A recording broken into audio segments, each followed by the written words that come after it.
In the tapestry of life, where every thread holds a story, America in black and white emerges as a haven for the voices echoing through the heart of our communities. In this podcast, we wade through the rivers of our collective experiences, celebrating the vibrant hues of change brought forth by the whispers of hope and the roars of action. It's more than just a conversation.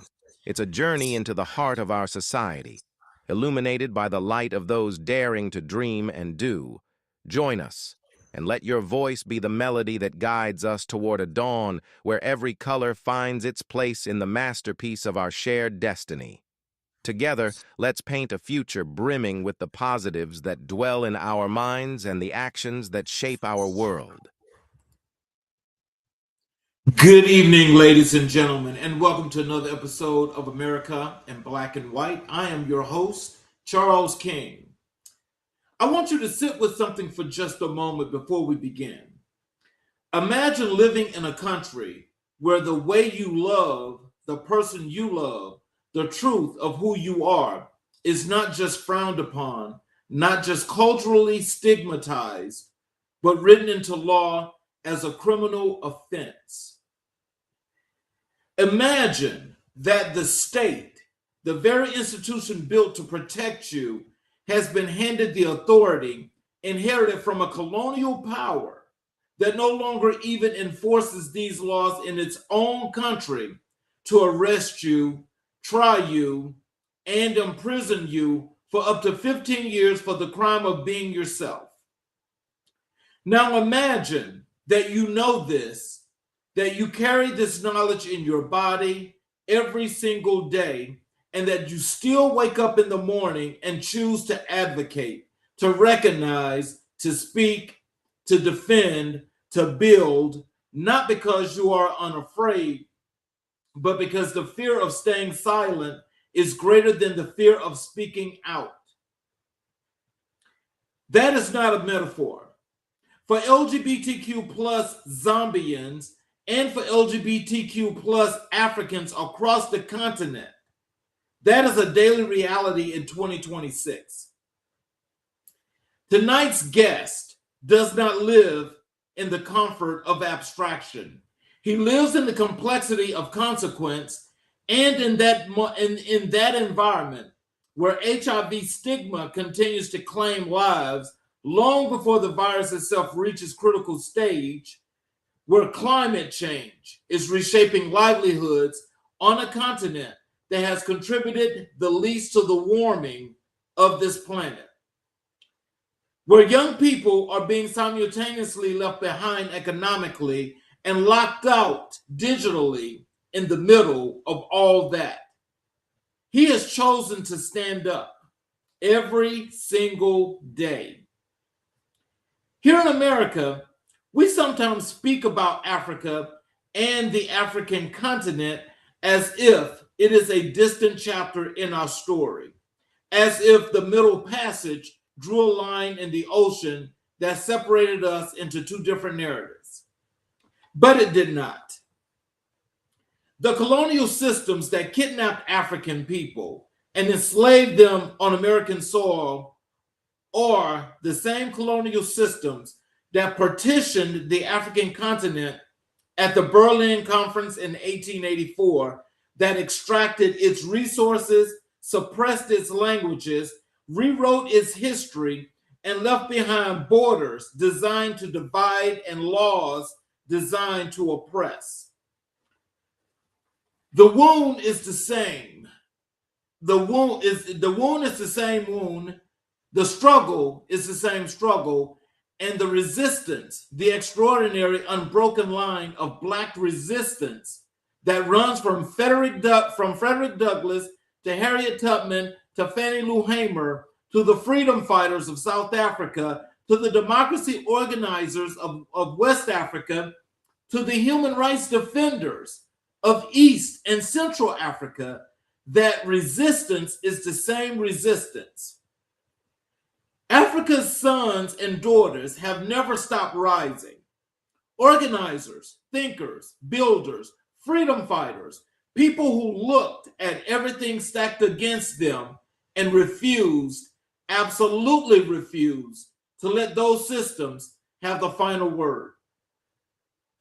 Tonight's guest is one of those people born on the soil of the continent that gave humanity its first breath.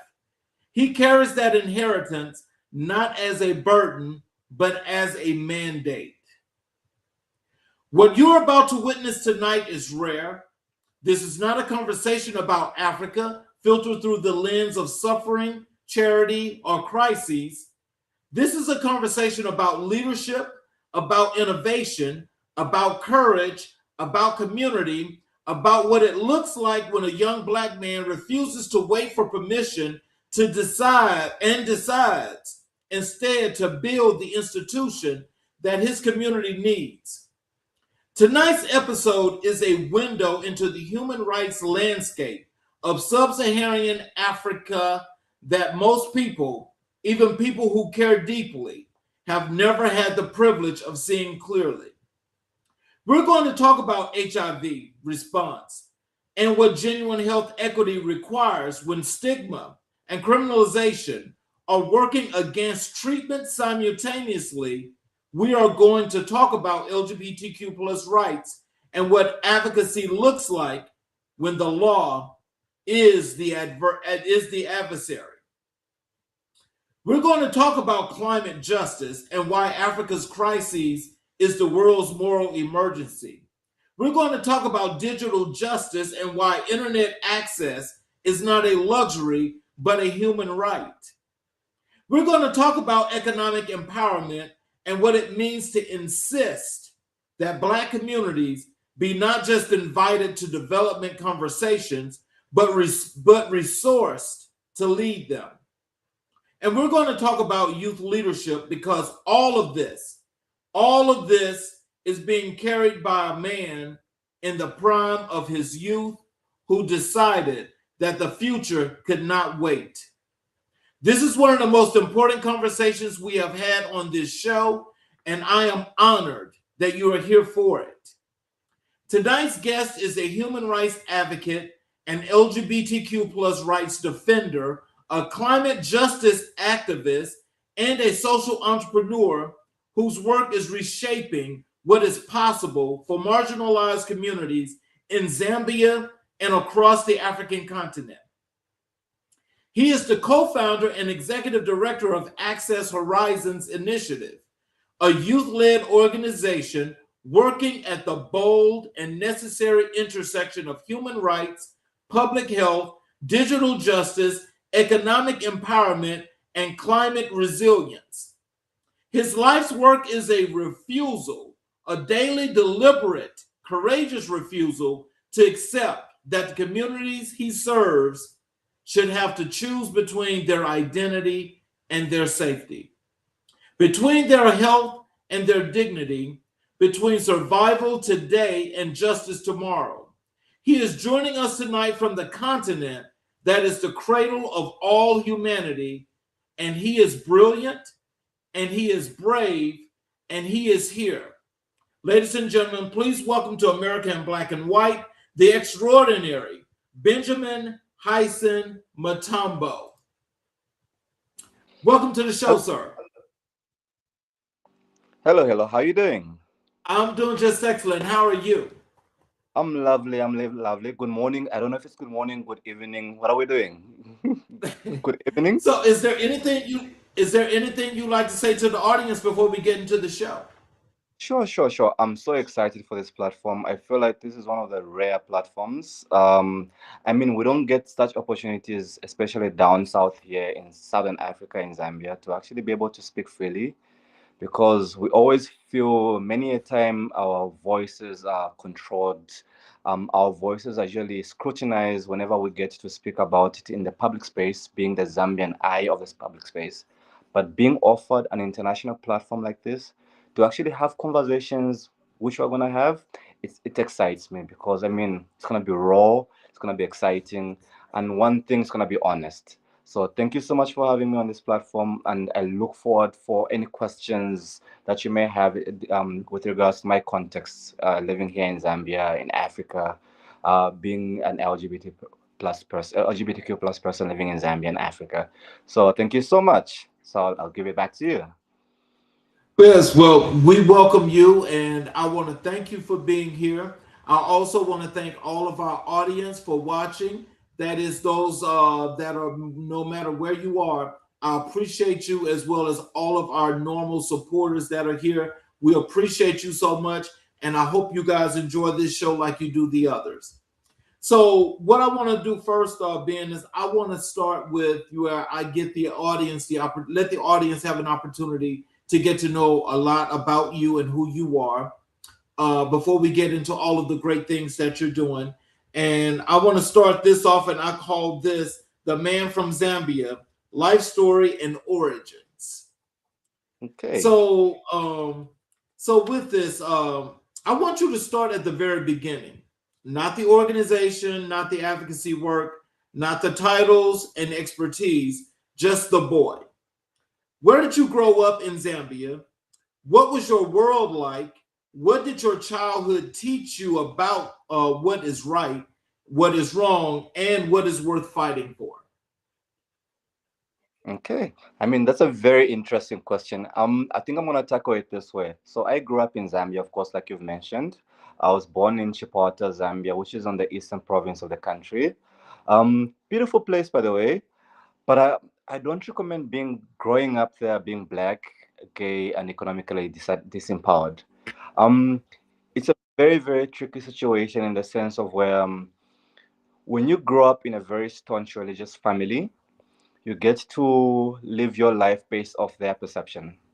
So I grew up in a way that I wouldn't call it in a horrible way, but I grew up in a beautiful way from an amazing family, very loving family. But at some point, I needed to recognize who I was and what I stood for. But that was so difficult because at the end of the day, we always have this running joke amongst my circle of friends to say, "Don't be black, gay, and poor. Don't be, don't be." I shit you not, because those intersectional lies will literally screw up your life at the end of the day. Because at the end of the day, being marginalized on all fronts will do you such a disadvantage on your life that you end up feeling as if your life amounts to nothing. So, what I'm trying to say basically is that I grew up in a loving home. Yes, great. As I grew older, I realized I came into my own pretty much, and I started to realize that this is who I was, and this is who I should not be. And at the end of the day, I decided to think to myself that how do I come out with my family? That was a difficult situation. Already the law is against us. That's for one. The law is against us. My family is against that best of the religious practice and the doctrine that they believe in. So it was a very interesting time growing up, and I believe that I really don't know how I got through it, hey? Because I think if I remember correctly, it was a thing of just pretty much just pushing forward, waiting for a moment when I actually got my economic independence, where I could actually just say, you know what, this is who I am, and this is what I'm gonna do with the rest of my life. But unfortunately, that didn't happen. Um, a couple of years ago, I had a weirdly disturbing experience where someone who I thought was a close friend of mine decided to out me to my family. And at the time, I was being economically supported by my family. And that led to my family withdrawing the economic support from me. And subsequently, I was taken into conversion therapy, and the rest is history. I would not delve down too much into that because at the end of the day, we don't wanna give the audience an emotional roller coaster ride. You know what I mean? But what I will say is that it was an interesting time growing up in Zambia, especially witnessing queer people like myself, witnessing the law being weaponized against us politically, socially, religiously, culturally. I think one of the things that interests me the most about living in Zambia is that the law itself doesn't have a leg to stand on. Culture itself doesn't have a leg to stand on. Religion itself doesn't have a leg to stand on because at the end of the day, everything is in conflict with each other. So now you start to wonder to yourself, thinking that at what point do these ideologies reach an intersectional aspect to say, When do we recognize humanism? When do we recognize humanity? When do we recognize empathy in order to accommodate certain members of our community without leaving anyone else behind? And which is strange. We've got so many freedoms in my country. I mean, same like the US, we've got so many freedoms in my country. But the difference is certain freedoms in my country contradict each other. Certain cultural freedoms contradict each other. There's certain cultural practices which are allowed by law, allowed by society, allowed by culture. But it's strange to think that there's a huge bias and there's a huge bigotry around that, surrounding all that ideologies, in the sense that certain ideologies are accepted culturally and certain ideologies are not accepted culturally. Living as a gay man, living as a lesbian woman, living as a trans person in Zambia is frowned upon legally, socially, culturally, religiously. But it makes you wonder to say, why are certain aspects of our social living, our cultural living, also scrutinized in the way that LGBTQ plus persons are living their lives? I will talk about things like, for example, things that are basic things that are in our constitution: theft, murder. We'll look at things like infidelity, and so on and so forth. These things are not scrutinized in the way that the individual living, the individual context of who someone is scrutinized.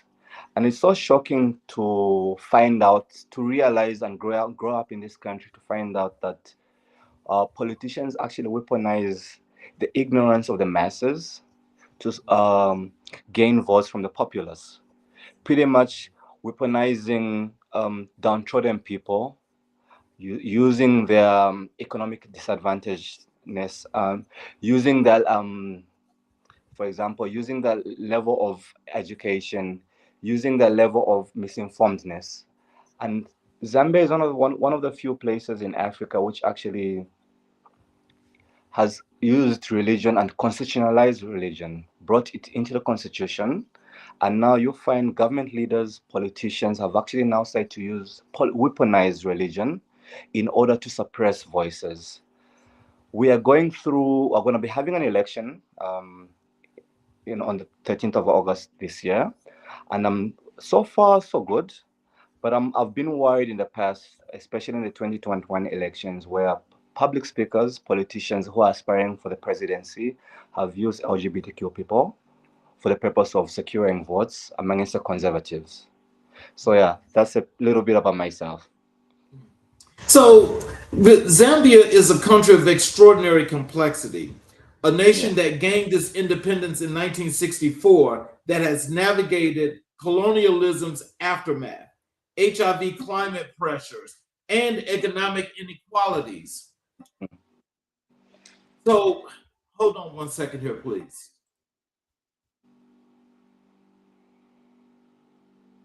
And so, with that, and with the most courageous voices, growing up there, what did it feel like to be a young person watching your country navigate all of that? And when did you understand that you were going to be someone who tried to change something? Okay. Growing up in Zambia, like I mentioned, we're being bombarded with truths of, for example, our founder Kenneth Kaunda, our truth of humanism, patriotism, of empathy. I mean, Zambia's fight for independence was one of tragedy where a lot of lives were lost. That was way before my time, of course. But growing up in Zambia, we grew up with these stories, these fundamental stories of freedom fighters, the humanism that they preached, the empathy that they preached around culture and tribe. Because Zambia is one country which has not necessarily healed from tribalism and ethnic. The ethnic diversity that exists in Zambia, because Zambia is a country with 72 tribes, and this is one thing that our founder actually preached: one Zambia, one nation. But I don't think at any point they say one Zambia, one nation minus the LGBTQ people. But it's so strange that growing up in Zambia, we started to realize that by we, I mean my community and other people who are marginalized, people living with disabilities, people who are people who are differently abled. I apologize. We started to realize that one Zambia, one nation doesn't necessarily mean being included into the whole holistic nature of what the country preaches about one Zambia, one nation. We do understand that there's legislature around that. We do understand and appreciate that legislature surrounds the whole systematic um, running of the country. But at what point do we actually start to interrogate who someone is, who someone should be, and what one Zambia, one nation should be? Because at the end of the day, someone being gay, lesbian, trans, queer, bisexual, whatnot, doesn't make them any less Zambian. And growing up in Zambia, I grew up in the age of social media. You get sentiments on social media saying things like, oh, you're this, you're that, you're queer, you're gay, you're lesbian, and you're whatever.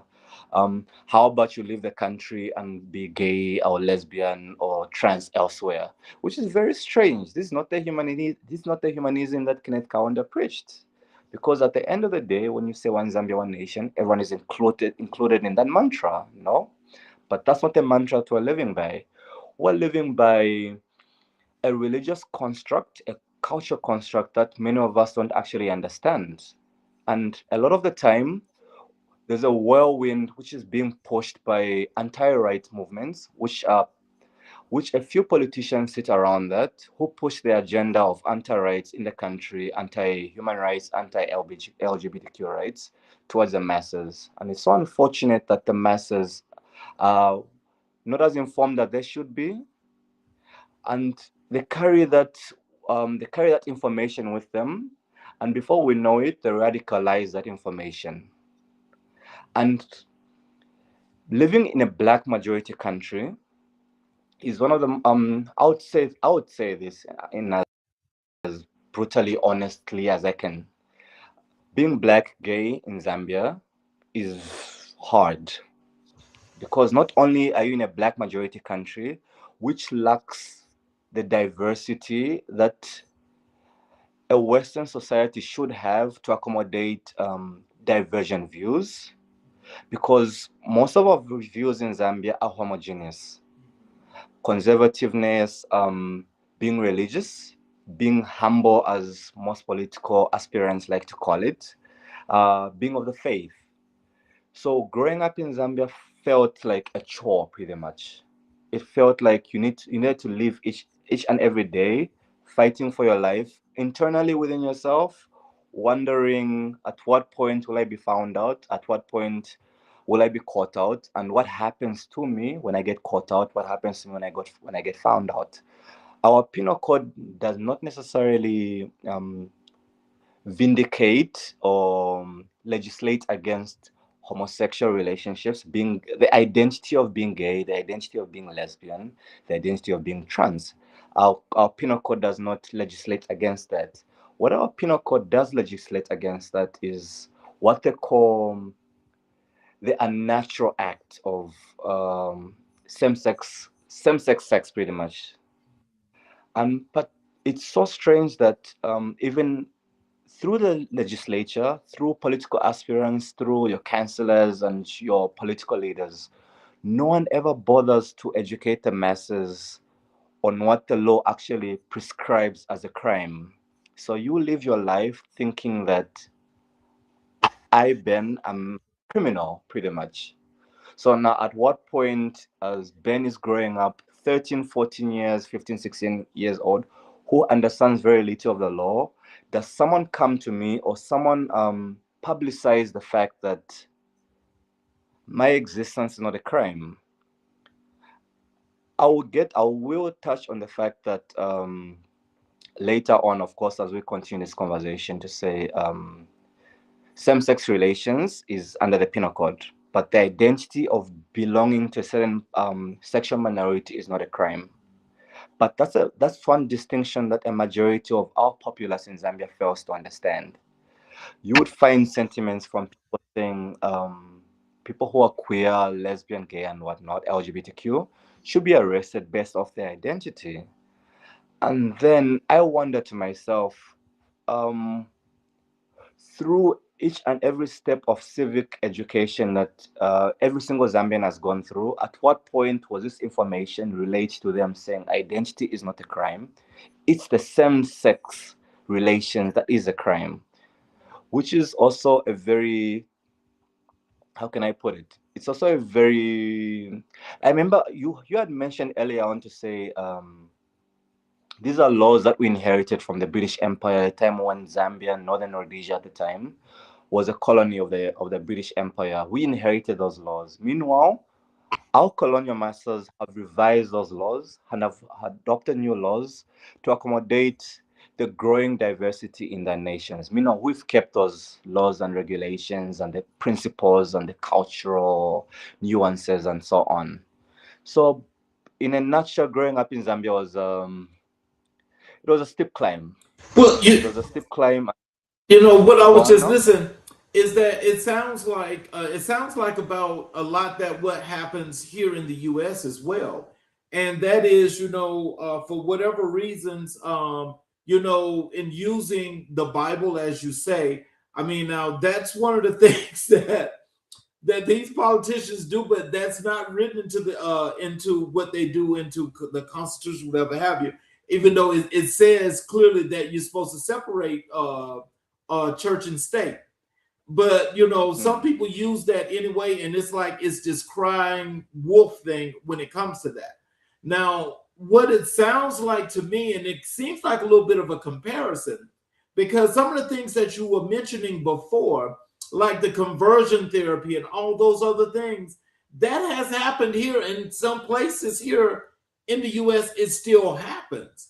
Now, Hmm. what I would always think, and we're not going to bring religion into this, but I do want to say this, is that if those folk actually read the Bible, then I think they would know that they're committing the very sin against the Bible in which the Bible speaks. But That is that is so true. That but is so true.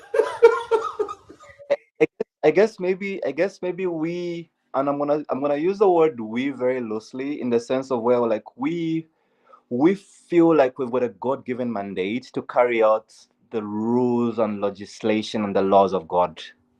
And it's very, very unfair in the sense of where we place ourselves at the center of judgment and being the carriers and the executioners of the law. Meanwhile, if someone is as religious and at cross like as they would like to think they are, why would you be the executioner and the judge and executioner of the laws of God? But anyway, like we said, we'll live religion for later on, possibly, because that's a very, how can I put it? It's a very touchy conversation for a lot of black folk like us, and you know what I mean? Because at the end of the day, a lot of black folk really use religion as a foundation and a stepping stone for who they are, who they're gonna be, and who they should be. yes, Yeah. yes. So your human rights advocacy, especially for the LGBTQ plus rights defense in a country where the law itself is used as a weapon against queer people, is not just professionally risky; it can be personally dangerous. When did you first know that this was your path? And was there a moment, a person, an experience that crystallized your commitment to this work? Oh, of course, of course, of course. I mean, apart from my conversion therapy itself, I already knew who I was at the time. I already, even prior to, I already knew who I was. But I've had a couple of incidences where I step out of my home and go into public spaces, and maybe based off how I'm interacting with certain people, I've experienced violence around that, verbal violence. I've experienced someone pushing and pulling me around, telling me that, well, in vernac, of course, telling me that people like me shouldn't exist and we should be murdered. You know what I mean? So I think incidences like that have actually helped me, actually given me the strength to say, we shouldn't live like this. But it's hard being an advocate in Zambia because, in as much as certain incidences like that have happened to you, but who do you actually channel the advocacy to? Because the government is against you, the society is against you, the Mhm. culture is against you. Yep. So, I mean, in as much as you're advocating for that, the advocacy comes from a place of where, even if I'm advocating to the person next to me, I'm going to do it from a point of empathy, not from a point of legislature, because they'll not know what I'm talking about. So, I guess to answer your question, I knew that this was my path when I'd experienced all these different things in my life: verbal violence, physical violence, and also the conversion therapy. I knew this was my path because I felt that no one needs to live, no one deserves to live like this. No one deserves to be victimized for the rest of their lives based off who they are. It's very strange to say when people always think that being queer, being LGBTQ is something that you can wake up one morning and say like, oh, okay, I'm not gonna be gay anymore. You know what I mean? But then the opposite is also true. Like, okay, but in a country like Zambia, who would want to wake up in a country like Zambia and think like, okay, I'm gonna wake up gay or lesbian today and continue to be victimized? You know what I mean?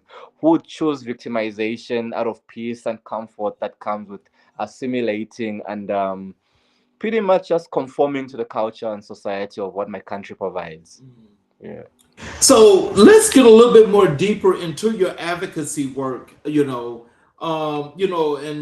this part I want to talk more about the LGBTQ rights, the advocacy in Zambia, your courage under law. For our audience who may not know, let's be clear about the legal landscape. Same-sex relations in Zambia are criminalized under colonial penal code, carrying penalties up to 15 years in prison. You're an LGBTQ rights defender operating in that environment.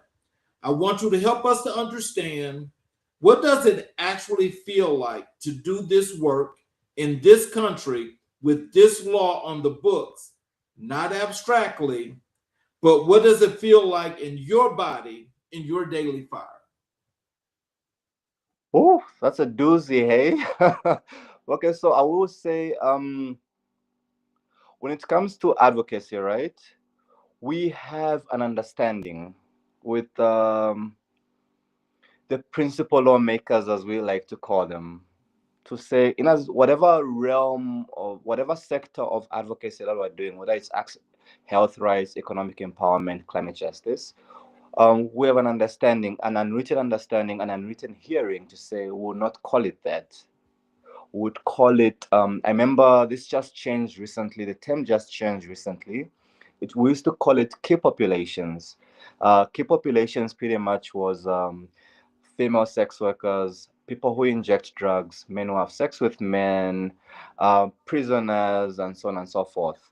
So the term just recently changed, and now they're calling us marginalized people, marginalized communities, or whatever the public health term is now these days. So pretty much now, advocacy for us every single day of our lives is not really advocacy to say we're advocating for LGBTQ rights. We've masked the idea of LGBTQ rights under the umbrella of human rights, pretty much. In as much as we've got an HIV pandemic in Zambia here, when our first interventions around HIV in Zambia started, we masked it under public health rights, which the government was very much aware of this. The government has always been aware of the work that advocates, human rights defenders are doing in Zambia with regards to LGBTQ rights. We've always been aware. But the thing is that society is not aware of that. So whenever we caught out to say a certain safe space or wellness center exists in a certain community, and then one, two, three, four, five people on social media feel as if the government is in support of LGBTQ rights service provision, the government is aware. And the thing is that because everything is under the guise of public health, universal access to human rights, which our government conforms to, So every single day is a journey because we don't know exactly at what point in time when the tides will change for because now our our LGBTQ rights advocacy, which I mentioned earlier on to say is now under the guise of human rights, will now become a pariah topic because our society has got a habit of nitpicking which parts of the broader human rights should be and should not be allowed. So I guess on a day-to-day basis, it's hard because there's a lot of safety and security concerns which we need to, of course, be aware of. You need to be aware of your language. You need to be aware of your verbatim. You need to be aware of who you say it to, what you say, how you tell her the message, and for how long the message should go on for. So, I mean, the fact that a lot of our health system is was supported by PEPFAR initiatives, which were USA, formerly USAID, CDC, and so on and so forth. I guess it helped a lot the fact that through these initiatives, LGBTQ rights were being advocated silently through public health. And it's unfortunate right now because of a lot of funding cuts, a lot of reinfections are now going on around in our communities, and a lot of human rights advocacy has been lost because that was our shield. That was our shield. We could advocate for human rights. We could advocate for LGBTQ rights using the shield of no, we're carrying out a USAID mission initiative project. We're carrying out a CDC initiative project, but now it's become increasingly difficult, especially that if one organization partners internationally with, I'll give an example. Imagine a local civil society organization in Zambia partnering with an organization such as um, Gay Rights Initiative Global. You know what I mean? That sends that sends a radical message already locally, and no bank wants to touch you once they see that you're receiving funding from people like that, because at the end of the day they feel as if um, your initiatives are being pushed by the West. You get what I mean? Like the entirety of your initiatives, the entirety of your programming, the entirety of your strategic interventions is a Western agenda, pretty much. I mean, it's funny because every single day there's always most, not really every single day, but most days there's always someone who's always thinking to themselves and maybe pointing fingers to say our advocacy is a Western agenda.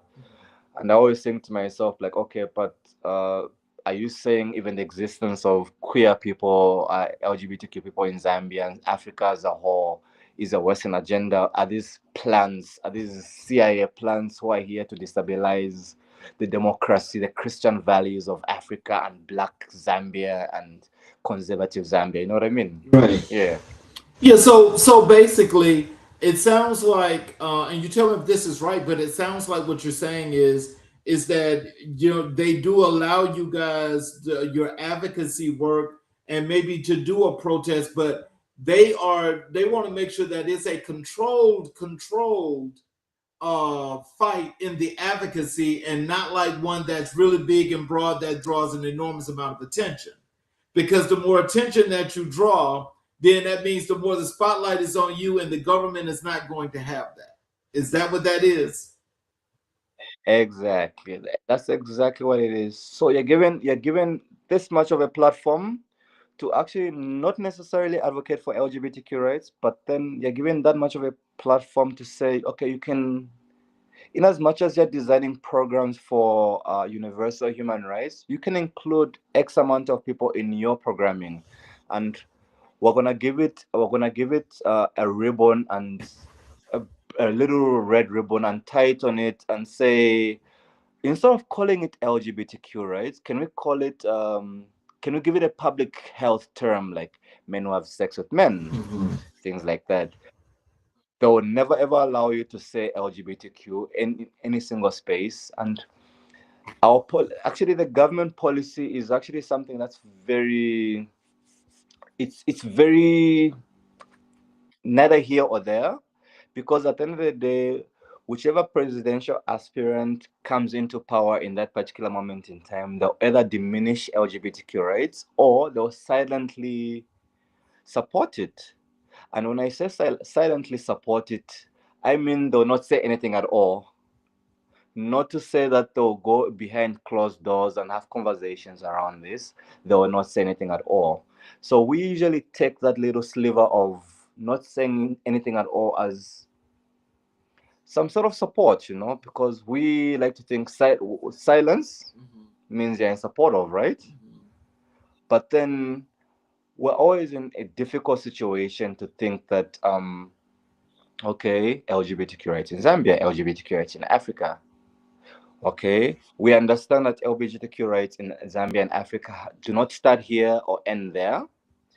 They are they're ongoing. So you're saying But that they then, basically connect everything to the continent as one thing instead of separate for each country. well, not necessarily. I mean, like Zambia's constitution is a Christian nation, right? I mean, Zambia is only constitutional Christian nation in Africa. So there's another layer towards that. There's another layer towards that. I mean, there's the Africanism at the end of the day. There's the black consciousness at the end of the day to say like, okay, we as black people do not believe in homosexuality. But then there's also the aspect of Zambia as a Christian nation, and now Zambia is a signatory to several human rights and several health acts globally. So now it's always a thing of where how does how does the government, how do we as activists, how do we as civil society organizations tie everything together in the sense of where, like, okay, without taking the fact that Zambia is a Christian nation away from the country itself, but how do we also reach a point of neutrality to say we can still provide this service to A, B, C, D, but still maintain the fact that, okay, we understand that this is a constitutional declaration and this will not be going away anytime soon. It's an interesting conversation. It's a very interesting dynamic once you're on the ground, I promise you. So, Yeah. so tell us, like with all the advocacy work that you're doing and all of the barriers that you face, tell us how does that these things come back to affect you and the people that you advocate for? How does that show up?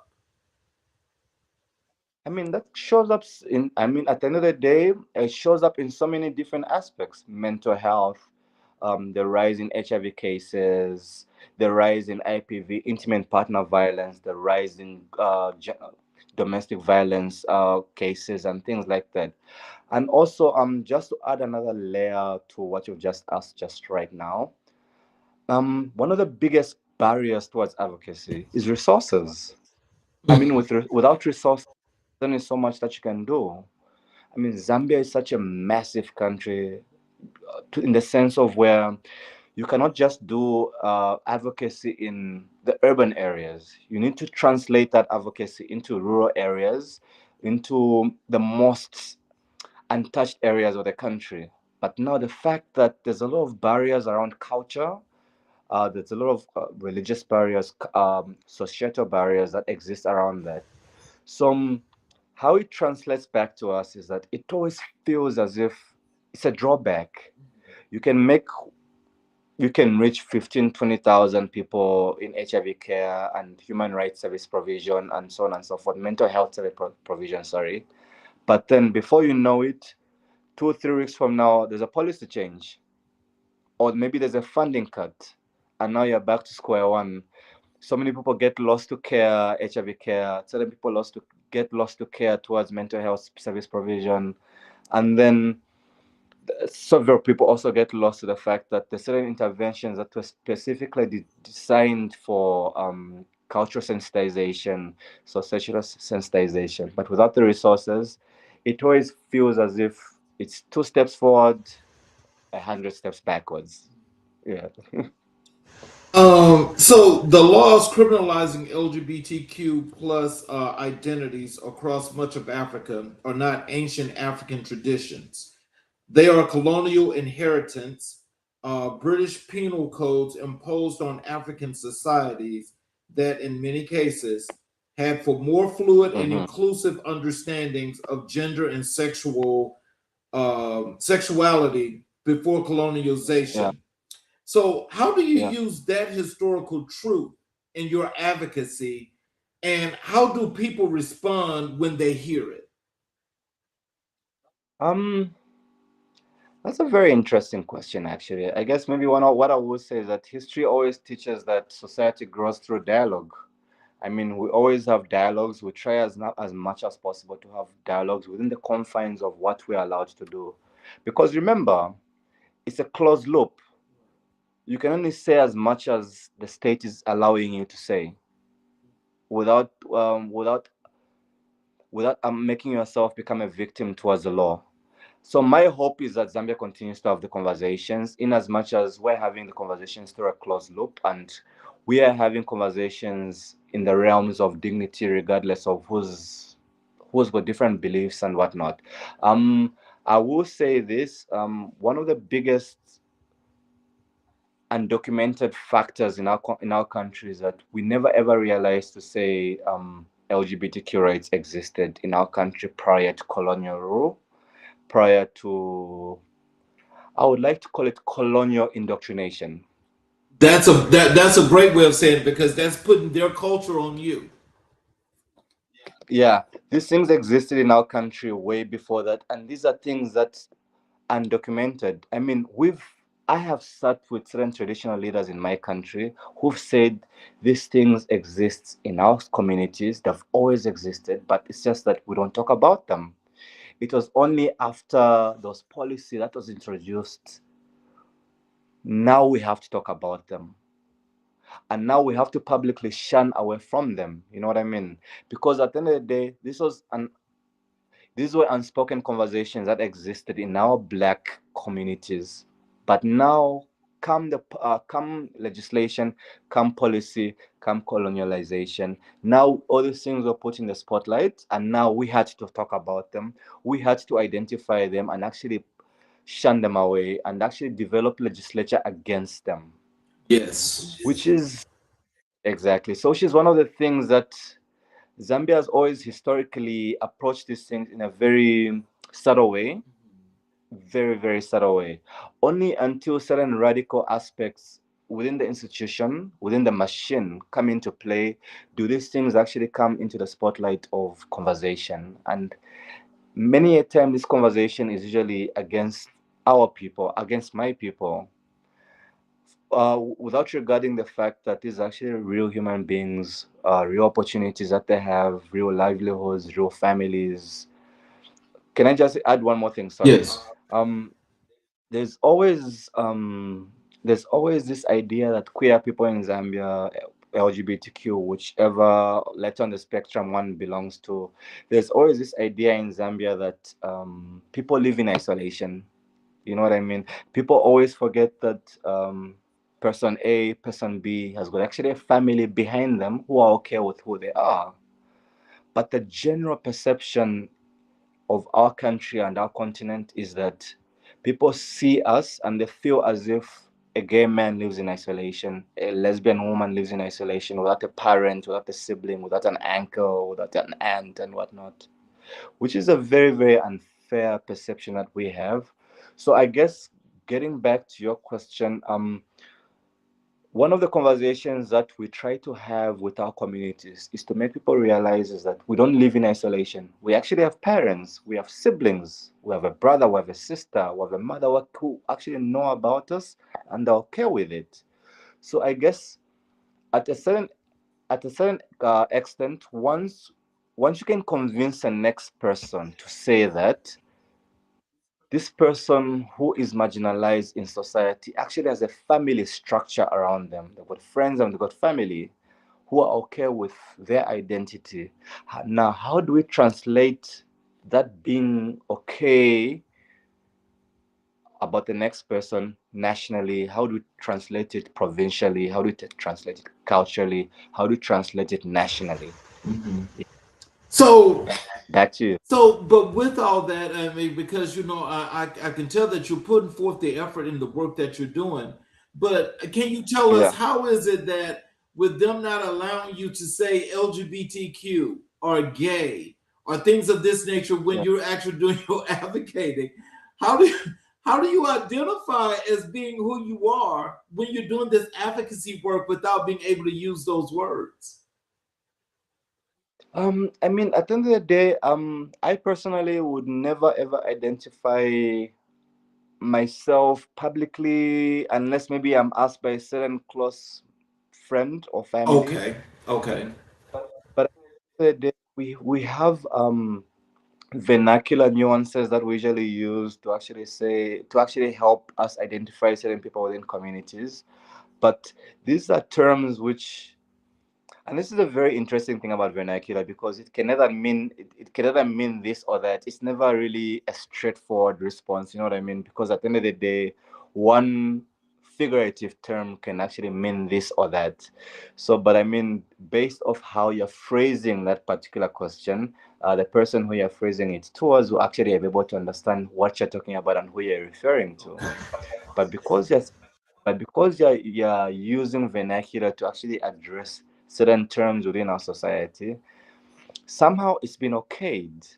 But now, when you translate LGBTQ into the English definition as you and I know it, it becomes a social offense now, which is, Oh wow. yeah, interesting. Yeah, that is that. I tell you, you know, I can say that what most likely what the leaders of your country are saying is that we're not discriminating because we've got advocacy, we have people out doing whatever they do for their rights. But Yeah, but in the back doors, in the back rooms, it's like you're not going to uh, use that term. If you use that term, that's no, offensive, and you are going to go to jail. That's the threat. exactly, exactly. Exactly, and you know, so I love what you just said. Like, I remember, it should have been a couple of years ago when we had a women's match in Zambia, a beautiful women's match in Zambia, and of course the community came out in number to support the women, and then of course the community came out in the rainbow flags and trying to show solidarity for women's rights and also trying to show solidarity for themselves. A couple of people actually picked up at the police for the fact that now social media sensationalized the fact that all people came up to this event and now they're showing the LGBTQ and the rainbow flag and things like that. So people were actually arrested for Oh that. And wow. now, yeah, it's very interesting. Hey, we live in interesting times. And now you start to wonder to yourself to say, like, okay, what law are you using to actually arrest this person? You know what I mean? Like, what is the legislative backing that you're actually using to apprehend this person and actually um, put them behind bars days on end without a trial, without any conviction, without like it doesn't make sense, you know? And that's like I always say that usually things like this always come from a political directive. They always come from a societal directive. Someone somewhere is not happy about advocacy, about a certain way that advocacy was happened, and now they feel as if this is gonna hamper their political aspirations. So it's interesting, I would say. But anyway, we are always trying to figure out ways of how, not as much as we're advocating for LGBTQ, right? We're always trying to figure out ways on how we can actually advocate for this without necessarily advocating for it, if you know what I mean. Right. In a way, silent advocacy. Can we have these conversations without actually necessarily having to talk about them, but at the same time realizing that you and I both know that this exists, but can we talk about it without actually talking about it? Yes. You get what I mean? That's the code. Yeah, That's the coded language. You just get the exactly. read for the body language and the gestures and the things of that Exactly. nature. So that's how you move in silence. Yeah, exactly. So it's a very, it's one of those things which at the end of the day, we always think to ourselves that will it get better? N- Not right now. Is it going to get any worse? Depends who's in power. I mean, look at it this way. Just a few years ago, I think that should have been, if I remember the years quite correctly, 2021, 2022. We had a US ambassador by our late president, Edgar Lungu, who was ousted from the country because that should have been Ambassador Foot, last name Foot, was ousted from the country because he felt that the apprehension of two gay men who were caught in the act and were sentenced to a 15 years prison sentence. And he spoke against that. And then the president at the time felt that this is something that was not the business of the State Department, the US ambassador, and whatnot. And then before we knew it, this ambassador was kicked out of the country. So it's always things like this because at the end of the day, when I think about it critically like that, I don't think Ambassador Foot was kicked out of the country based off his radical views, but because of how his views would actually sensationalize the Zambian community, the Zambian society, pretty much. Yeah. Mm. So, the LGBTQ plus community in Zambia does not exist in isolation. Its members are also young people, women, HIV positive individuals, climate vulnerable community members, people navigating poverty and exclusion in multiple dimensions at once. Can you tell us how does that intersectionality shape how you design programs and advocacy through Access Horizons initiative, and what does it mean to serve someone at the intersection of multiple forms of marginalization simultaneously? Okay, that's a very interesting question, actually. Um, Usually when interventions are designed, we designed with people in mind. Um, a lot of the time, because most of our work is donor supported, most of our work is donor funded and partner affiliated. So you would find that certain interventions only speak to certain target groups. The intersectionalities only exist where the resources allow it to exist, if I was to say that. Because at the end of the day, we do have a lot of cross transmission between several communities in our country. But then you might find that a certain donor will only expect you to design programs and interventions, for example, towards men who have sex with men. They will not want you to touch target groups like female sex workers and people who use drugs and things like that. And then they'll leave those target groups to another partner, another affiliate who will take up the mantle of providing services to those communities. So the intersectionalities usually occur when Access Horizons is able to speak to another civil society organization to actually be able to understand or co-design programs or co-implement projects to actually figure out, okay, if civil society A is designing interventions around this target group, and my civil society organization is designing interventions against another target groups. How do we come together to actually make sure that the two communities, there's no cross transmission, especially around HIV, and also how can we come together in the sense of where um, how can we come together in the sense of where there's certain marginalizations that happen between several segments of our communities are not all occurring at once. I'll give an example. A lesbian woman who's a sex worker who uses drugs, who might be a prisoner. Oh, wow. I think it's a very interesting dynamic in the sense of where actually it also applies to men who have sex with men, gay men. You can be a gay man. You use drugs. Maybe you're HIV positive. You're a person living with HIV at the end of the day, and also you're a sex worker. So now all those intersectionalities, how do we design interventions to actually cater for all those different intersectional aspects of this person's lived reality? And that's why that's where collaboration comes in. So as Access Horizons, pretty much we love the idea of collaboration. What is the next person doing, and how they're doing it, and how can we collaborate with them? If the next person's niche is around sex workers, how do we take a gay man who's receiving treatment services or referral services from us and link them towards an organization that's providing services specifically tailor-made for sex workers? How do we do that? So we come together, we sit together and actually come up with programs and interventions, and we sit with our donors and our partners and our funder affiliates to actually say, okay, there's a lot of cross transmission that's going on within these communities. How can we come together and sit and design programs that actually help everyone? Because I mean, at the end of the day, our communities do not sit in isolation. Our community, you can be a married gay man married to a woman who has sex with other men, who is also our target group. But then um, you're also a sex worker.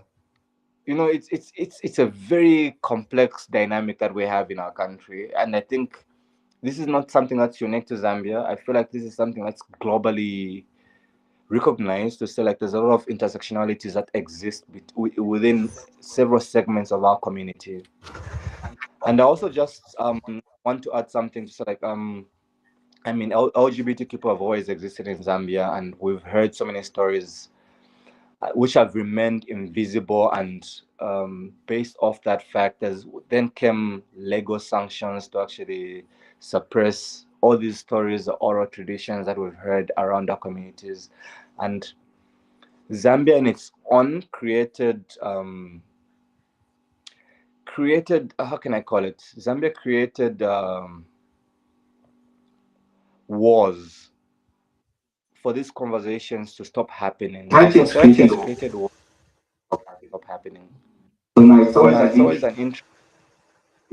always an interesting thing how among us activists to say, like, how do we tell the person who lives in the most rural part of the country about what Access Horizons is doing?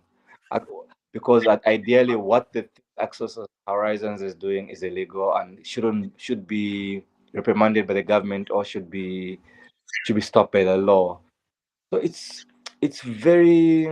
hard work. I will say that it's hard work, but Oh, yeah, that I can believe that that's hard work because when you actually have to get data that you've got to compile, put it together, and break it down into groups and yeah. sections and so forth. I mean, that's got to be huge, especially for a country of your size. And so to think about the advocacy work, though, just in general, I mean, it doesn't matter if it's just a segment; it's still going to be a large population. So that's a lot of work. That is a lot of work indeed. That is a lot of work indeed, because I mean, a quarter of our population is rural, and a quarter of our population has never had access to anything to do with digital justice or climate justice. They know nothing about that. So now the challenges that we face as an organization is that how do we actually disseminate that information towards rural communities in the country? And I'll go back to what I said, is that advocacy requires resources, whether it's financial resources, um, technical expertise, equipment, and so on and so forth. Advocacy requires resources, and I don't think there's an advocate in the world who would actually say like, okay, I'll just advocate without any resources being backed by it, because that's not true. Maybe it might be different living in a first world country and being able to advocate for certain things like that, but living in a country like mine, advocacy requires resources. Advocacy requires protection. And in a country like Zambia, protection comes in the source of in the form of money. Right. If you don't have if you don't have money, you will not be able to protect yourself from the law. Once the law, in as much as people might try misinterpret the law just to try squeeze you for the little that you have as an organization.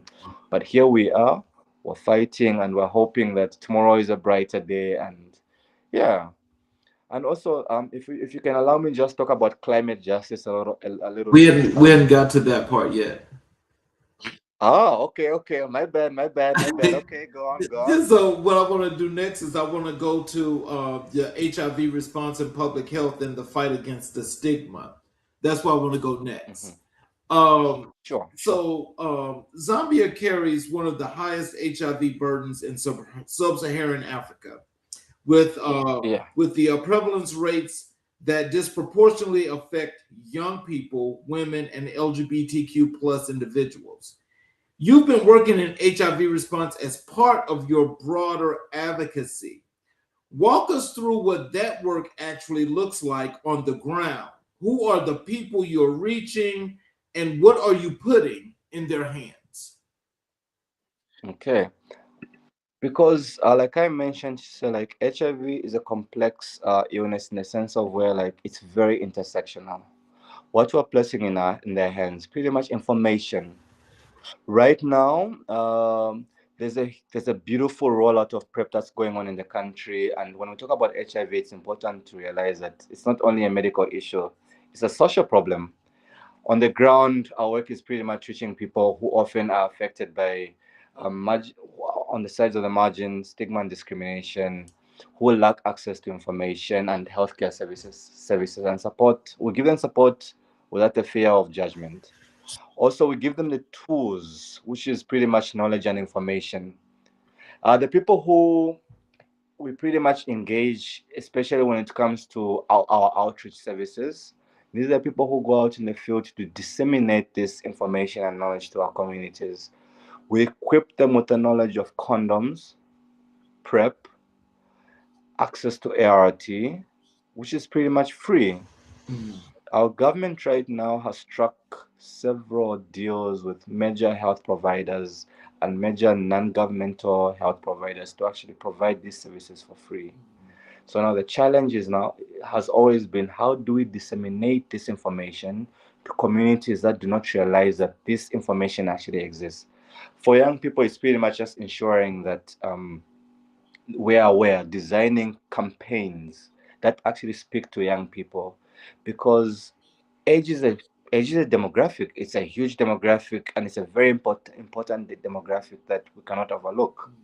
At the end of the day, messaging that can reach people my age will not be able to reach people who are 18, 16, 17, and so on and so forth. So I guess designing information, designing knowledge to reach people like that is something that's very, very important to us. Equipping people with the right tools, and I know you're gonna be angry with me when I speak about digital justice, but maybe that's something I can touch on when we get to digital justice, because at the end of the day, when it comes to information dissemination, when we come to equipping our communities on the ground, it's pretty much information, knowledge, and tools, and also physical tools like condoms, PrEP, um, as being able to refer someone to STI screening, being able to provide someone with ART, or link them to services or providers that provide ART. I think in the best way possible, that's the most that we can do right now, apart from the already existing advocacy that's going on right now. Yeah. I gotta say, but a lot of people that don't do advocacy work, and I know that, it's like they can only imagine. But I want to tell you that I think for the work that you're doing, because I know of the advocacy work, how it's being done here in the States, is that Yeah. that work is like day in and day out, and it seems like it's 35/8, not 24/7. Because Exactly. it just goes on and on and on. When you think about, especially when we talk about the HIV rate, that's there in Zambia. Um, what are some of the things other than when you guys go out and you get people on PrEP and you get people with condoms, and you do the STI screenings, STD screenings, but other than those things, what are some of the other things that you guys are doing, or you trying to implement to get this rate under control to stop the spread? What are some of the other things you guys are doing? Okay, that's a beautiful question. I love that question actually. Um, I guess maybe I was. It comes from the fact like you had brought up something very beautiful earlier on when we talk about the economics around HIV. When we talk about the economics around HIV, a lot of people are engaging into. I hate to use this term, but how can I say it? Destructive behaviors around HIV. Bad No, no, practices. I'm sorry. Bad practices. Yeah, exactly. So now at the end of the day, we find ourselves discussing issues like that because certain people are finding themselves in these practices because of their position economically. So now there's a lot of organizations, especially in Zambia, which actually deal with economics empowerment skills that provide certain segments of our communities with skills and pretty much job opportunities so to deter them from those behaviors. Because at the end of the day, we've linked the fact that certain HIV, certain people who contract HIV is linked to certain aspects of being economically disadvantaged. And it's also been linked to the fact that certain people simply did not have the information, which is where digital justice comes in. To a certain extent, how do we ensure that everybody, when information is disseminated, how do we ensure that it's justly disseminated? How do we ensure that the programming and the structure of that information applies to everyone, not just to a certain segment of the population, but to everyone? We need it to speak in literally different languages, because at the end of the day, when we talk about information being disseminated in English, so then someone from the rural area who's never ever heard an English word will not understand what I'm referring to. And also economic empowerment. I mean, there's a lot of. I'm gonna shoot myself in the foot by saying this now. Okay, there's a lot of, like, we're gonna call it behaviors. Right. There's certain aspects of our community, and I will specifically talk about sex work. I do not frown upon sex work. Just a disclaimer: I do not frown upon sex work, and I mean, like, sex work done rightly is work. That's my motto. But then, in a country like mine where sex work is illegal, you find a lot of stigma and discrimination, especially when sex workers go to health facilities to access health services. They're discriminated against. So Wow. now, how do you it's very, very true. Sex workers in Zambia are discriminated against. There's a huge stigma and discrimination, not only by healthcare facilities, but by healthcare providers as well. Dang. There has been several interventions by organizations like University of Maryland, Baltimore, under the Circuits Project, Advance Project, and also organizations like CIDAS under the Checkup Project, who've tried to design sensitivity trainings for healthcare providers to allow them to be able to accommodate certain people within the wider scope of the community and give them equal access to health services. So it's one of we still struggle with as a country, because those are aspects which are culturally and socially ingrained in these people. Because we need to realize the fact that this person is not just a healthcare provider. They belong to a certain sect within our community, within our society, within our culture. So they carry those values into their profession. And in as much as they're administering care to certain members of our community, they administer care and healthcare services based off the values that they believe in. So now, how do we break down those values? Not necessarily breaking them down, but making a hole in the wall for a level of understanding, a level of acceptance, a level of inclusivity, to make someone feel as if to make someone feel safe enough to be able to access those services at these places. Yeah. Back to you. Wow. So with that, I mean, like, how are they getting away with this kind of discrimination when healthcare is a right? That's a very interesting question. Someone once said something to me very profound. Uh, a fish rots from the head, right? Okay. So when you have policy at high level that does not speak towards inclusivity and doesn't speak against stigma and discrimination, the trickle down effect Yes. is all the way towards the bottom. Yes. Okay. If, as a medical practitioner or a healthcare provider, your ministry, where you sit at, where you provide these healthcare services, does not speak towards stigma and discrimination, and your ministry sits at cabinet, and your cabinet sits at the presidency, Right. and there's no conversation around stigma and discrimination, it trickles down all the way to the bottom. Wow. So All the way to the HIV and LGBTQ plus identity are deeply intertwined in both the epidemic's epidemiology and its social response. Mhm. LGBTQ plus individuals in many African countries face double marginalization. They are excluded from healthcare systems because of their identity and simultaneously blamed for the epidemic spread. How do you dismantle that double barrier in your work? Oh, that is beautiful. I love that. I love that. Sensitization. I'll put it in one word: sensitization.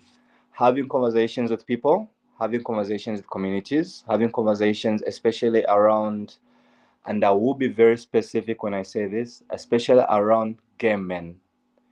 In Zambia, there's still a big misconception to say gay men are the leading cause of HIV, especially around communities in Zambia. Me, no, that's not true. That is not true. So, cultural sensitization, community sensitization, societal sensitization is how we bridge these gaps. Because at the end of the day, we need people to be able to understand that these things do not exist in isolation. And one way that we do that is having community meetings, community support group meetings, which are amazing aspects of outreach and program interventions. Because at the end of the day, when you can have members of the community sit down with you, members of the community being church leaders, traditional leaders, sitting in the same room with you, and them being leaders of their own individual communities, spreading the truth the meeting was about, I feel like, I believe that that is one of the strongest ways to actually to dismantle misinformation. Because at the end of the day, if you're able to sit in the room with community leaders, and these are the people who are actually at the front line of misinformation, because at the end of the day, whenever misinformation is being spread in communities, it usually starts from community leaders who actually perpetuate ideologies like that. So we usually target people like that, whether it's chiefs, headmen, well, not the kings and not the kings and so on and so forth, but counselors and people like that to be able to assist us in spreading the right form of information within the communities.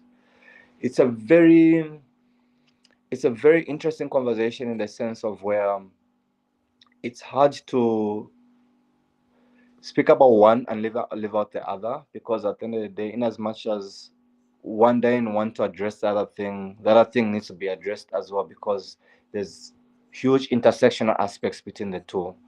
I'll give you an example. Men who have sex with men. You can speak about it from a men's support group kind of level, but you cannot. It will be very frowned upon to speak about it in a religious setting. Oh my God. So now, So how the do we religious sector can decide if you live or die. exactly? So now, how do we bridge that gap? How do we bring people who Wow. believe this and who believe that to actually come together and say, like, okay, this has got nothing to do with belief. It's got nothing to do with your belief system, and we're not trying to dismantle your belief system. We're just trying to create a safe environment for a John, a Peter, a Simon, and whomever to actually be able to access health services. Mhm.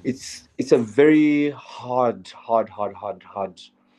um, flow to actually be able to sweep two people together into the same space, because at the end of the day, belief system, I believe, is something that's very, very strong, and it's something that a lot of people hold on to for dear life.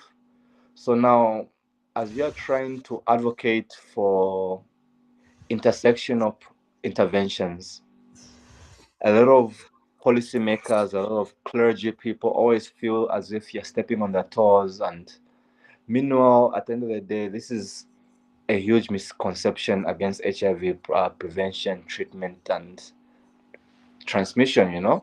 So how do we actually get to the point of where bringing people, different people from different sectors of society, and giving them a platform to have conversation?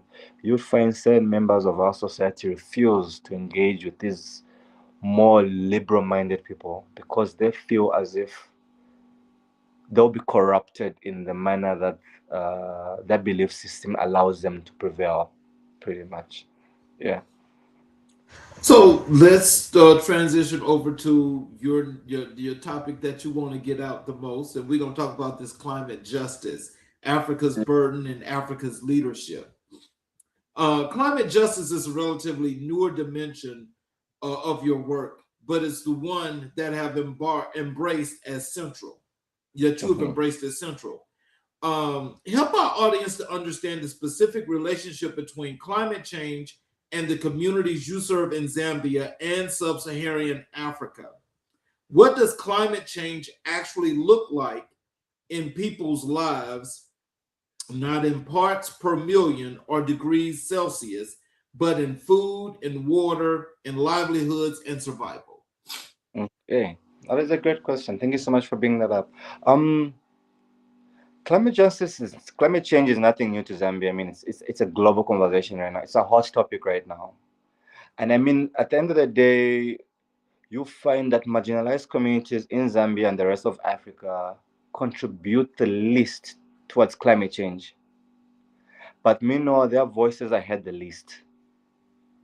And when we talk about voices being heard the least, when policy reform happens, when policies being made, when laws are being made, when presidents and politicians are being integrated into governance and presidencies and so on and so forth, there is very little conversations to say, okay, at what point do we give people who are already marginalized based off their sexuality or based off their physical ability, at what point do we actually recognize these people to say that do we actually recognize climate change as a portion of their already existing marginalization? I'll give you an example. There's certain areas in my country where accessing health services is very, very difficult because certain areas in my country are prone to flooding.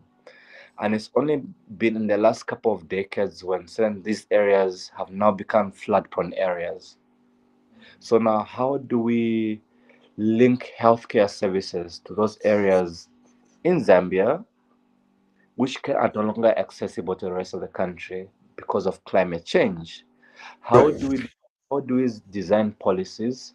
How do we drive the conversation towards that? Because at the end of the day, for marginalized communities in Zambia, we always there's a general misconception to say that the government will provide. But meanwhile, the government is not really providing because the government is relying on external partners to actually provide for these marginalized communities. Just 2 years ago, there's a huge conversation, and I'm sure you might have heard about it, about how one of our biggest internal rivers in the country was polluted by a Chinese mining firm. Yes. But no one, at no given point in time, did anyone ask to say, like, adolescent young girls and young women, people living with disabilities, um, sex workers, how were they affected by this particular environmental disaster? It's conversations like that we need to be having, And it's a pity that within the structure of our government, our governance pretty much, we do not have advisors who speak for marginalized individuals like that. Because at the end of the day, interventions and strategies are provided and designed holistically without realizing that these interventions need to be tailor-made for different communities. And I'm very passionate about adolescent young girls and young women because they face the biggest brunt of all this. Because Zambia, sorry, go on. Yes. No, no, go ahead. I'm sorry. Okay. So Zambia is a pretty much Zambia is a traditional society where in a rural setup, women fetch the water from the river and the borehole, bring it back home, and now you find those wells are getting dry, and these women are walking further and further and further away from their homes to be able to get these resources. And in the process of them walking further and further from their homestead, they now get into those behaviors which I had mentioned earlier on, which is maybe sex work. And all these things are surrounding climate change to a point of where there's no deliberate interventions being designed to actually provide services or mitigations around that. We are not doing that. I remember as Access Horizons a few years ago, we had designed interventions around plastic mitigation, plastic pollution in the country. We had done a beautiful intervention around that, but unfortunately, that intervention could not sustain itself because at the end of the day, most of these interventions are resource centered. But as I'm speaking to you right now, there is a huge climate change disaster that's about to happen to Zambia because there is very little social corporate responsibility that our big mining firms are actually putting into place in order to mitigate this for our communities without realizing that these communities are the same people that actually work for the mines. When you look at districts in the central province of Zambia, like Kabwe, which a majority of the water resources are lead contaminated. And these are conversations which the BBC and so on and so forth have carried into into the journalism and actually spread the word. But we've never ever heard the government actually speak on this. We've never actually heard of prominent figures within the governance structure speaking against this, speaking about how we're going to actually design interventions and programs to actually mitigate these disasters.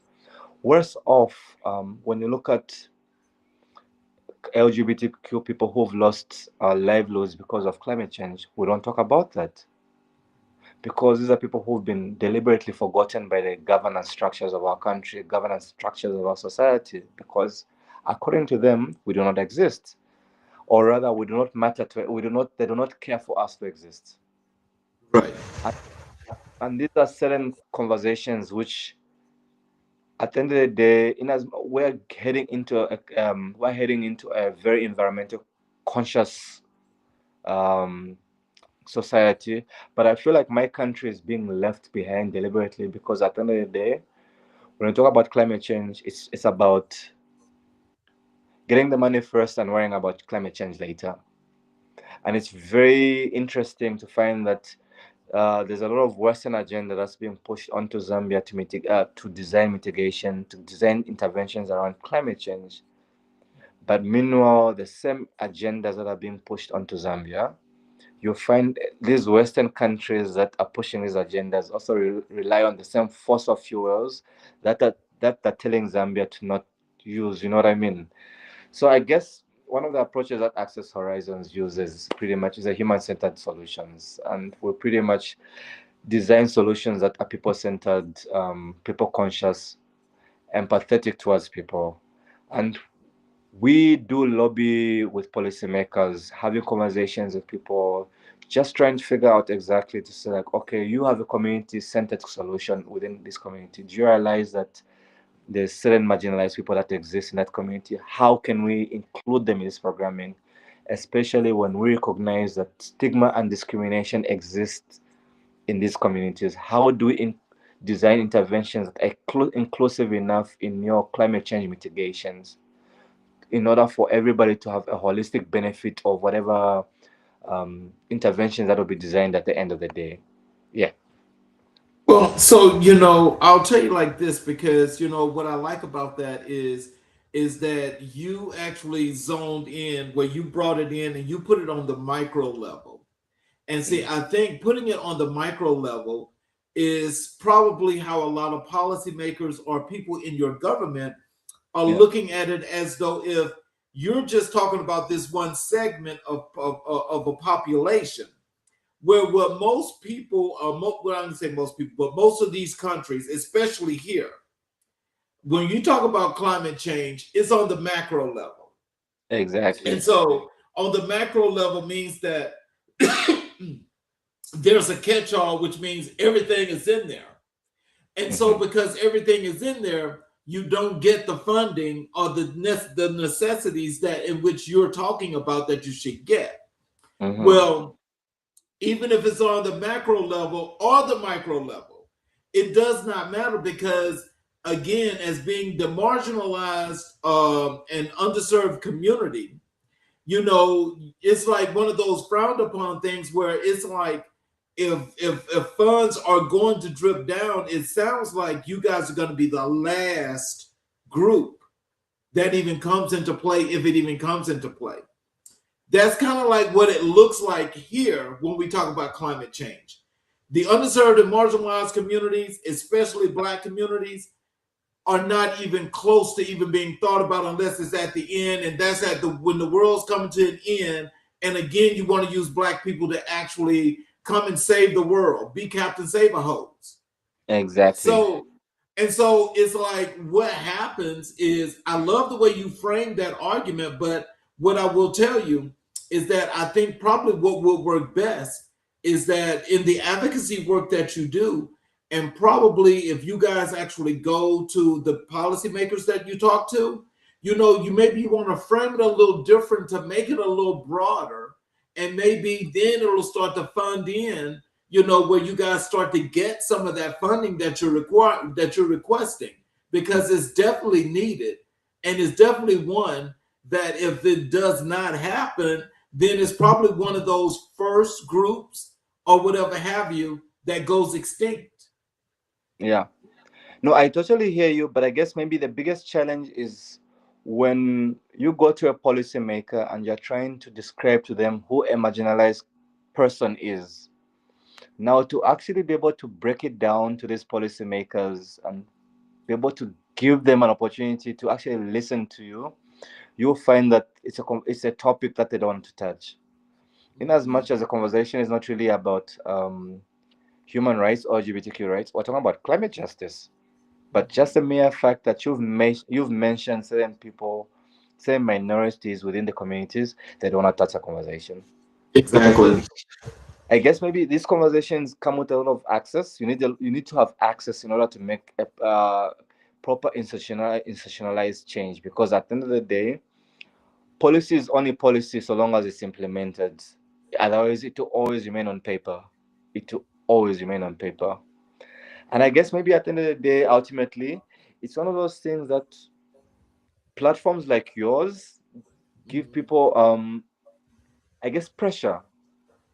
Yes. It gives people pressure to actually do something about it, because at the end of the day, people don't know there's a gay person who's lost their livelihood in whatever part of the country because uh, the river has been polluted, Right. or the fishermen, or maybe there's a woman who lives in the most rural part of the country who, because of the mining company that's down the road, and now that mining company has affected um, the rainfall pattern in that area. Now they cannot subsistently farm.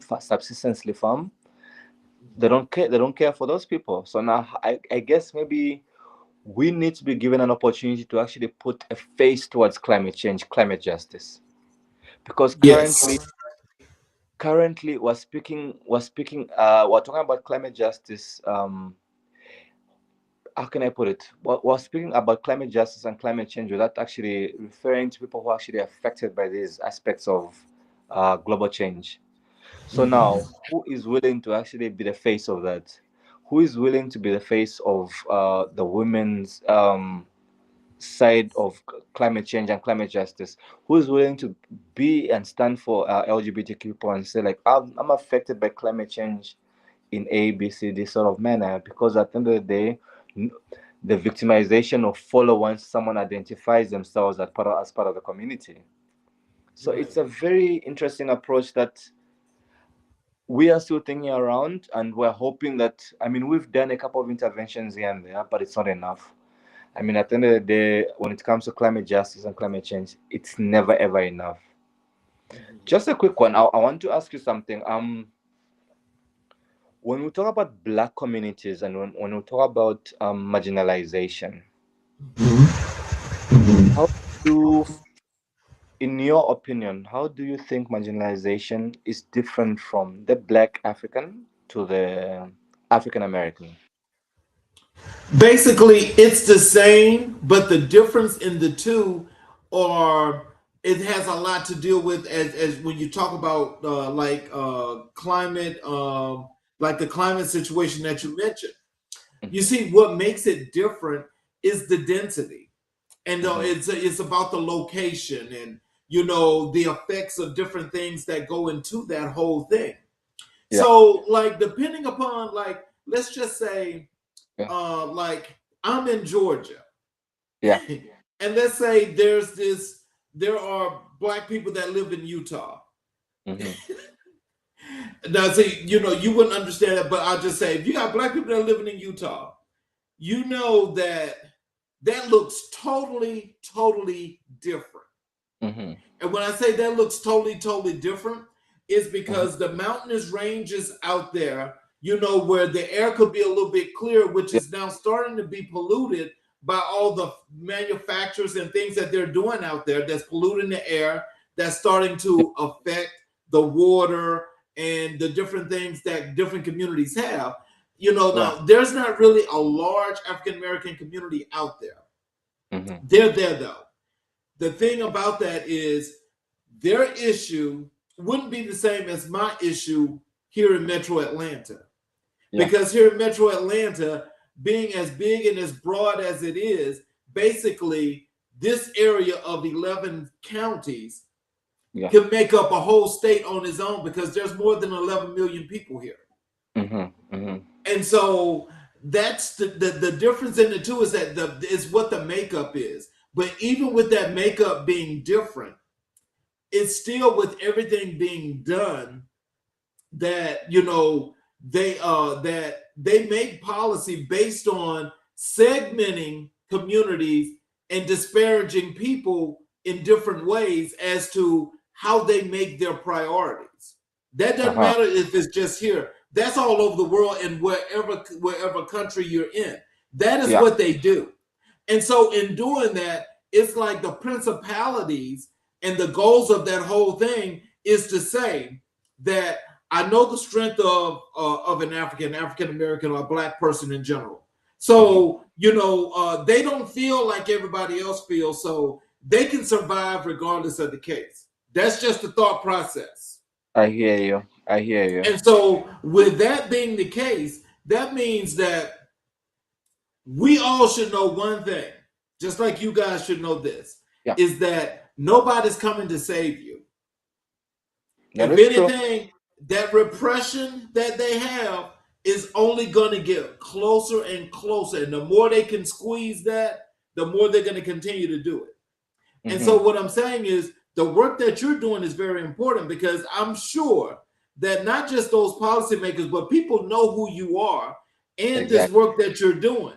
So, in the process of knowing that, believe me, I can tell you this that there's an eye that's watching and they want to make sure that once you jump outside that line, somebody's Uh, going to be there and say, you jumped out the line. That is true. That is true. That That's is what happens. And that is very so the thing is that it doesn't make it right. But what that means is that you're doing something that's right, that's making a difference, and they want to make sure they keep that under control. That's the that is same here. that is true. So just another question.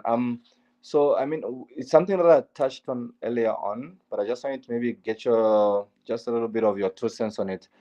when we talk about the African perception, when people say LGBTQ rights in Africa, in Zambia, and whatever, a Western agenda. Speaking Right. as a black man who's an ally, what would you say about that? Well, I would just tell you again, it's one of those things where, we make our own path. Yeah, So when you make your own path, you just make sure, just like what you're doing, you make sure that you keep walking down your path and you don't have to yeah, worry about what's outside because they're worried about what's inside your path as large as they are. They're worried about what you're doing. And they're that is worried about what you're doing is because it's not what they consider to be the status quo because it's against what you want to do, which is for the people. that is true. So as long as you do what you do for the people, you don't have to worry about them. You just keep doing what you do. No, no, but I wanted to hear from you as a black man when you hear people saying, when you hear people from Africa say things like homosexuality is a Western agenda, like what is the first thing that crosses your mind when you hear that? Or like what is your train of thought around that? I'm sorry to say this, and people going they maybe get upset with me, but I think of, and I'm sorry, I just think of slavery and white people. That's what I think of. That's what Really? I think of because that's about control. And so when they start speaking like that, they're only speaking like that because that means that they have an agenda that's against the good part or the good things. But I don't Yeah, care about those folk. And I always tell people you can't worry about what these other folk yeah, are going to be thinking. We know yeah. what they're thinking, so we plan against what they're thinking. That is very, very, very true. Because at the end of the day, like you rightfully said, no one is coming in safe communities here.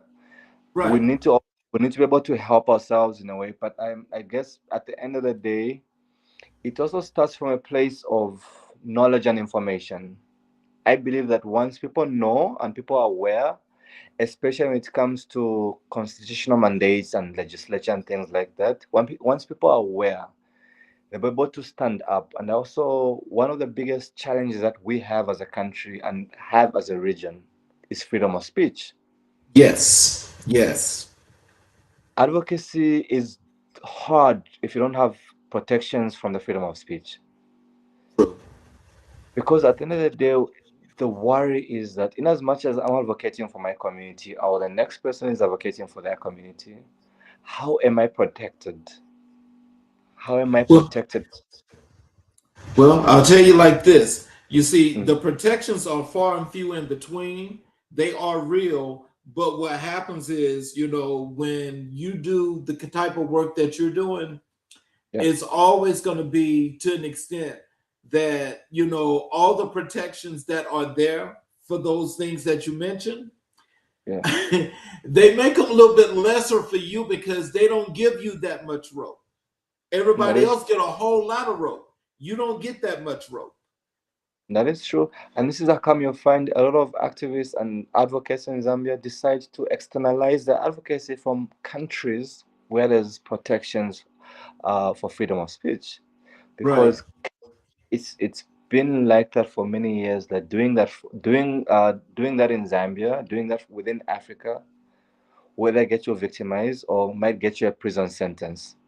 And I mean, there's a couple of people who I might mention who not in the realms of LGBTQ rights, but just in the realms of being able to speak freely, who've actually fled the country because they said a couple of things that certain people were not happy with.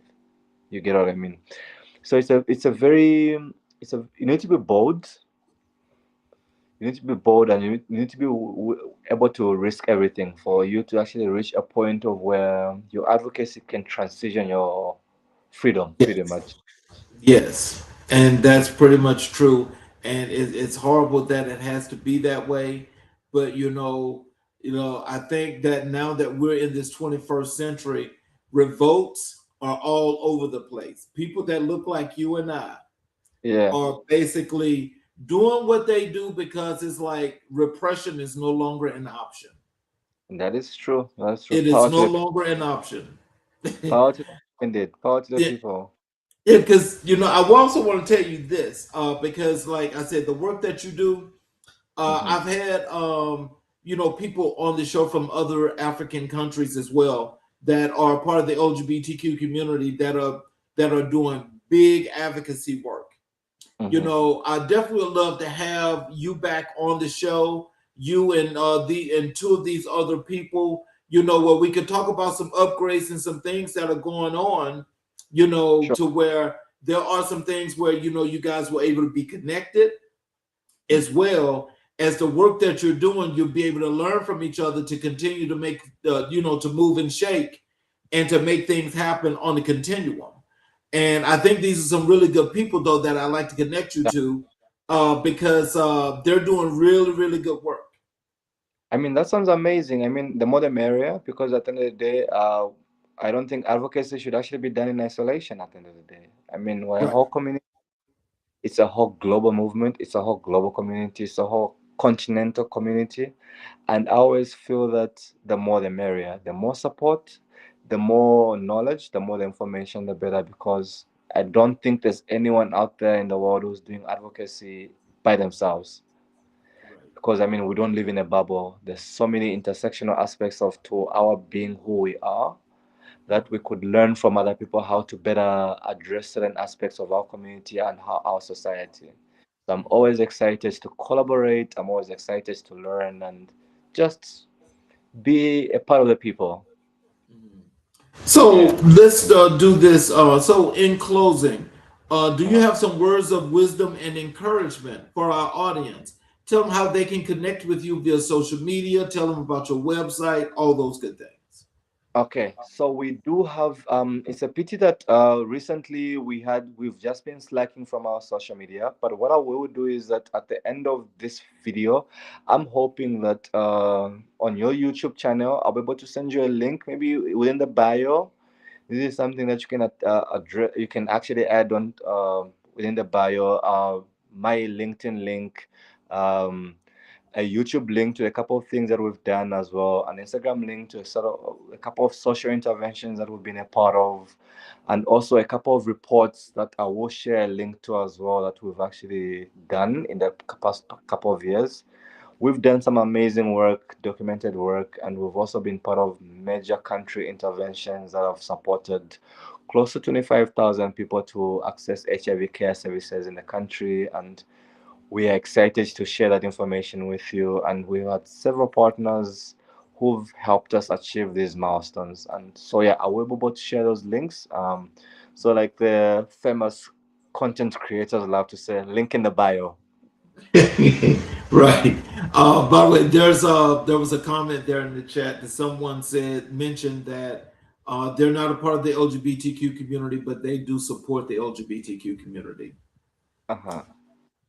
Yes, sir. I mean, So after let me I'm gonna do this. I'm gonna do a closing bio, say a sure. closing monologue.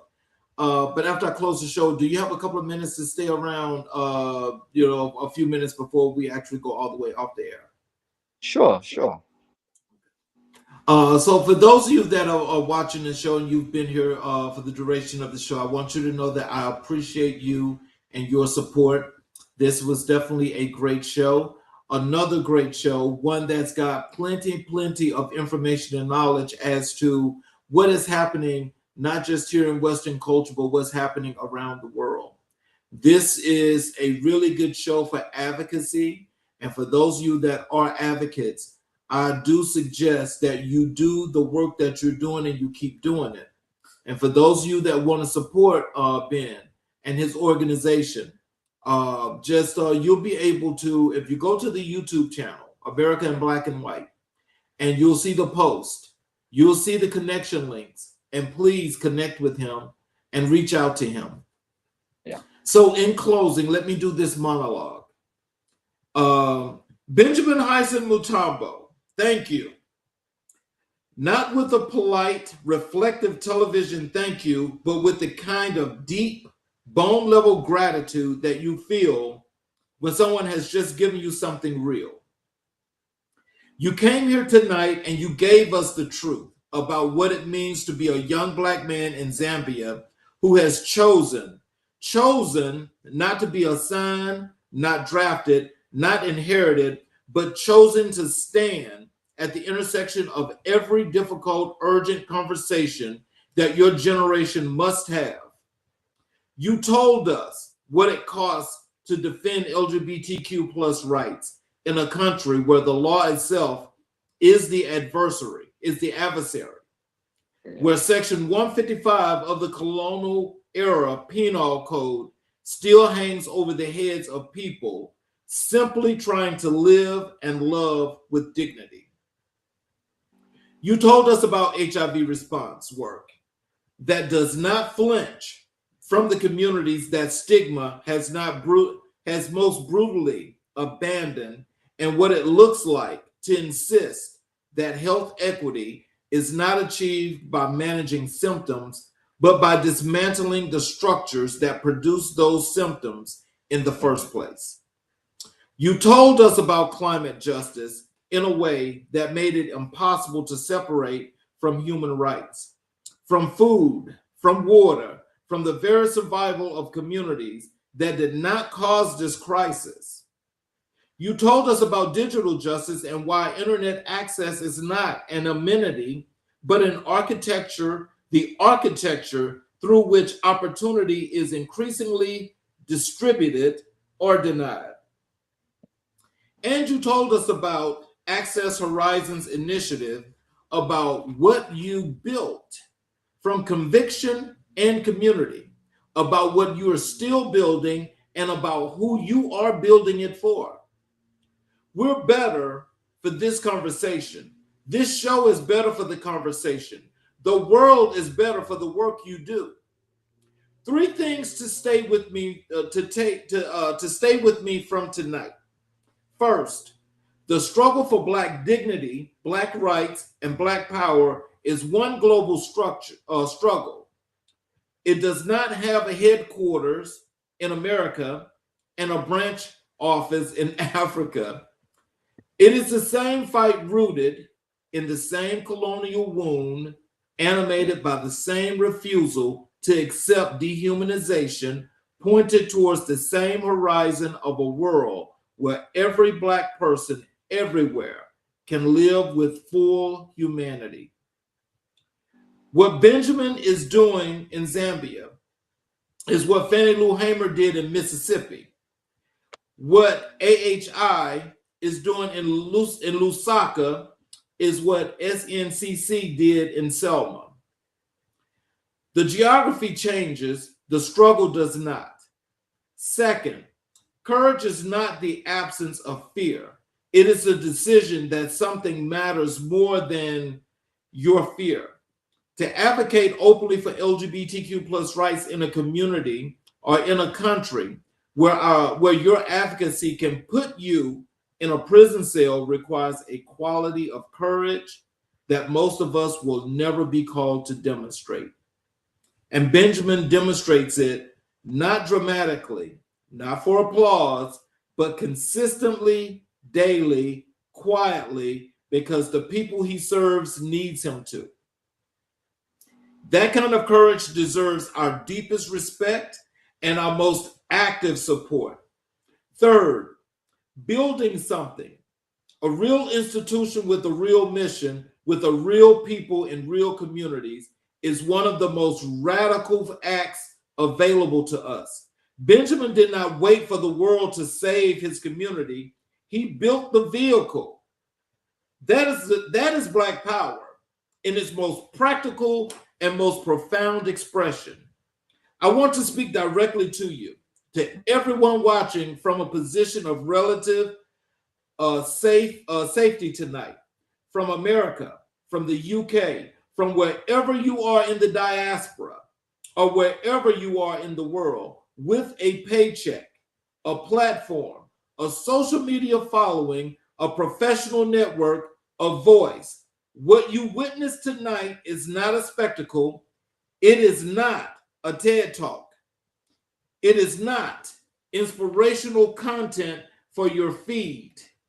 It is a dispatch from the front line, a real one, where real people are navigating real danger, real exclusion, and real injustice with insufficient resources and more than sufficient courage.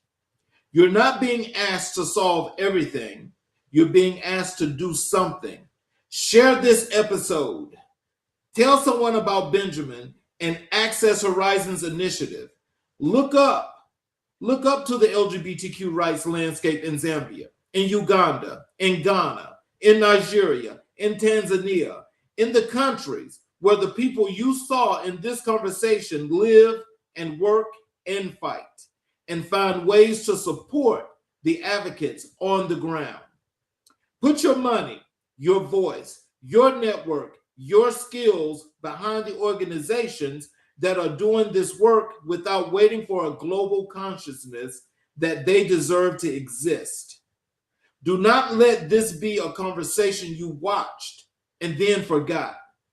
Let it be a conversation that changed what you do next. Share this episode everywhere you can. Comment below. Let us know what moved you, what challenged you, and what you are going to do next. Follow and support Access Horizons Initiative in every way available to you. And keep coming back, because every week, America in Black and White is here with the conversations that this country and this world urgently needs to have. Until next time, keep speaking truth, keep serving with purpose, and never forget your story is America's story. I'm Charles Zachary King, and it's been America in Black and White. You all have a great evening, and please come back and watch us again tomorrow evening for another great episode as we go through Black history and Egyptian history. We will see you guys tomorrow night.